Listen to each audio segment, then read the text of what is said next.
Ahojte, dneska vám chcem ukázať, ako pliesť náramky z parakordu, teda základný vzor Cobra.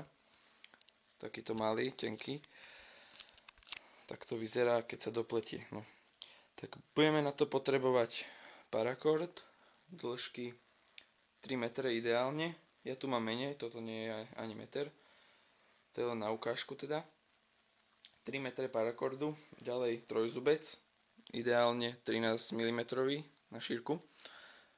A nožnice, toto je jednorázový zapalovač, vlastne treba plameň na to, alebo to teplo, ktorým sa zatavia konce pri dokončovaní náramku, a potom ešte samozrejme treba poznať dĺžku toho náramku, obvod ruky, na ktorý pletieme náramok. Takže ako prvé si naorientujeme trojzubec, takto je zahnutý pekne, to nám pomôže k práci. Vlastne tak. Prehneme si parakord na polovičku. Vlastne na začiatku je pracovať s ním niekedy dosť nepraktické, keďže máte 1,5 metra musíte držať. To dlhé prevlekanie, ale zvyknite si na to, nie je to také hrozné. A vlastne toto očko, čo tu máme, prevlečieme sem z vrchu. Teda keď to máme takto, tak z vrchu. Niekedy to tam ťažko ide, tak si môžeme pomôcť nožnicami. Jemne tam zatlačíme, aby sme nepoškodili teda ten parakord, takže by mohol stratiť svoju nosnosť. Takto sme vlastne prevliekli ten parakord. Tu nám vzniklo také očko, do ktorého strčíme voľné konce. Tak. A poriadne treba utiahnuť. Vlastne máme takmer základ náramku, polovičku. Teraz si trojzubec otočíme a voľné konce strčíme do presnej opačnej strany. Treba si dať pozor, to bolo takto pekne rovnobežné, aby sa vám nestalo, že sa vám to prekríži, pretože vtedy ten náramok neupletiete, ako má byť. A väčšinou sa to zistí až na konci, pretože krásne pletiete a ono vám to ide. A zistíte až na konci, musíte všetko prepletať, to nie je moc príjemné na nervy. A takže strčím si voľné konce sem do druhej strany toho trojzubca. Vlastne idem po jednom, to je jednoduchšie, keď máte takýto roztrapatený. Vlastne takto pretiahnem, treba si dávať pozor, má byť na pravej strane, tento si preťahnem cez ľavú. Vlastne keď to tady preťahujete, tak je treba vlastne ťahať ako keby za tú farbu toho parakordu, nie za to nylonové jadro. Takže ak to potiahnete za to jadro, tak vlastne vám sa to jadro je prakticky samostatné, tak sa vám môže vyvliecť a neprevliekli by ste to, čiže treba poriadne zatiahnuť za tú. Ideálne teda za obidve časti naraz, niekedy to nejde, napríklad teraz. A tak. Fajn, takže máme základ náramku. Treba si ho prirovnať k ruke, alebo teda rozopnúť a zmerať dĺžku náramku. Vlastne pri meraní tej dĺžky, akú robíte, je treba brať do úvahy, že dĺžka náramku, vlastne to, čo bude na ruke, keď je zapnuté, tak je vlastne len odtiaľto, od vrchu, vlastne po túto časť, takto. Tieto 3 násadky už sa do toho nerátajú, pretože tie budú zapichnuté vnútri, čiže takto je dĺžka. Ďalej treba do toho počítať hrúbku toho náramku, čo je približne centimeter. Prakticky na tom budú 3 vrstvy. Čiže treba k tomu prirátať väčšinou tak k obvodu ruky 3,5 až 4 cm. A ešte má človek k tomu aj nejakú rezervu, ktorá je potrebná. Dobre, takže máme základ náramku, ktorý vyzerá nejak takto. Tak otočíme si to, aby sme mali tento trojzubec takto. A máme prakticky rozdelenú šnúru na ako keby dve časti. Jedna táto voľná jeden tento základ náramku. Tak ja to robím len tak testovo. Začneme na takýto maličký. Takže na začiatku si zvolíme ľavý, takto ako to držíme, ľavý, prevečieme ako keby poza, keď to máme takto orientované, tak popod, teraz takto, takže poza, tento základ, nad tento druhý zoberieme takto, nad ten základ, pichneme sem do očka. Vlastne nie je to nič zložité.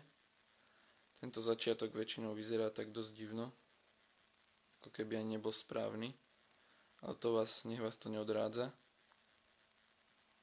Tak. A teraz spravíme skoro presne to isté, lenže s druhým, s pravým.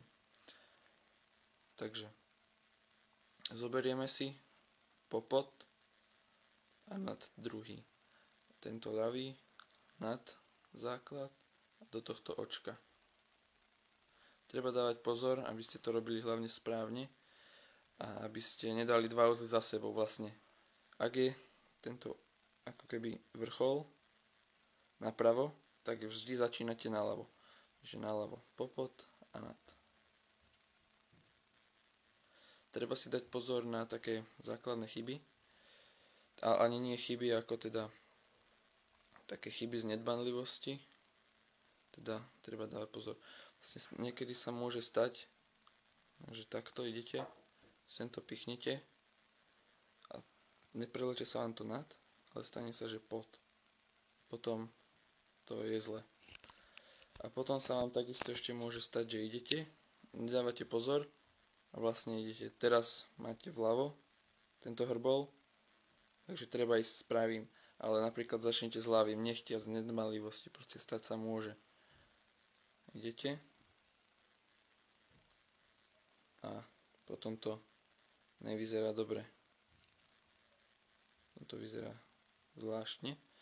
Vlastne na tomto na jednom náramku je tá chyba aj v praxi ukázaná. Vlastne takto má vyzerať hotový, krásne. Sa striedajú doprava, doľava. A vlastne tu je chyba. Tu sú takto doprava a má ísť doľava, ale keďže sú tu dva uzly za sebou, tak je to zle. Tak dobre, pokračujeme. Máme vrcholček na ľavej strane, tak ideme s pravým. Popod a nad druhý. A takto to striedame až do úplného konca. Treba poriadne uťahovať, aby tam nevznikali medzery. To teda nejak vyzeralo. A ideme až do konca, čo do najviac, ako to pôjde. Samozrejme, vy budete mať oveľa dlhší náramok, ako teraz ja robím. Preto treba myslieť na to, že budete prevlekať vlastne metrové do tých očiek, metrové parakordy z jednej strany, z druhej. To bude postupne skracovať, čím bude ten náramok viac upletený. A už sa blížim ku koncu. Nuž. Toto je teda vrch náramku, ktorý bude vidno na ruke. Tu medzi posledným uzlíkom, týmto koncom si treba dať nejakú rezervu, maličku, aby sa to dalo predsa nejak s tým manévrovať. Toto je úplne ideálne. Vlastne už ani by som tu jeden uzlík moc nenarval. Teraz posunul. A teraz si odstrihneme konce. Vlastne ak chcete ten náramok zataviť natrvalo, to znamená, že ho nebudete chcieť rozmotávať, tak treba trošku viac. A ak ho teda chcete niekedy aj rozmotať, tak trochu menej. Na oboch stranách vlastne. Náramok je hotový, keď sa odstrihnú tieto konce. A treba už len zataviť tie konce, takže ešte raz natiahneme. Zoberieme zapalovač a plameňom ich zatavíme. Nevýhoda, keď robíte svetlé náramky, je, že vlastne keď tavíte tento paracord, tak vlastne on zčerná, čiže na tých svetlejších farbách, ako je svetlo oranžová napríklad, to môže byť dosť vidno. Ešte sa niekedy odporúča, niekde som videl, takto zataviť a vlastne vlhkým prstom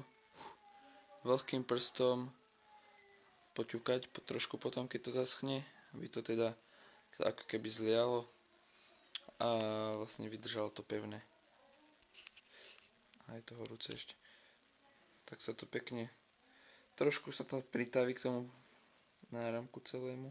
Potom je to jednoduché rozmotať a v prípade núdze je možné aj túto kúsok od kraja odrezať. Takže takto sa pletú tie náramky, tie základné vzory. Celý teda vyzerá takto, keď ho robíte z plnej dĺžky. Toto sa nedá ani zapnúť skoro. Vlastne dúfam, že vám tento návod pomohol a pletenie náramkov bude odteraz pre vás hračka. Čaute.